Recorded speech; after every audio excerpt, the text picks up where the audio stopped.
One thing the Lord is teaching me through this last season, and I think going into this next season and presently, is something I would call sweet surrender.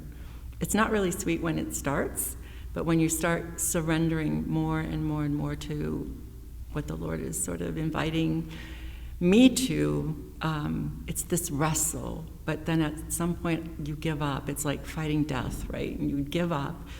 And it's sweet because resurrection really does come. And so I'm learning that surrender, death, and not just physical death, but just the little things that the Lord asks us to let go of, that feels sometimes like a death, that it is really true on the other side of that. Resurrection life really does come. And so I think I'm learning that the gospel is really, really good.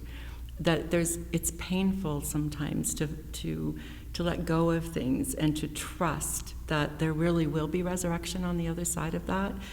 But I think if anything is true, it is the resurrection. And resurrection life breaks into the here and now, into the present.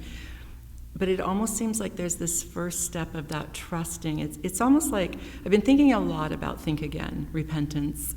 Like, okay, Lord, you've said this to me, so the invitation of the Spirit is, in light of what I've said, will you think again? Will you let this go and trust me? Will you step out onto the water?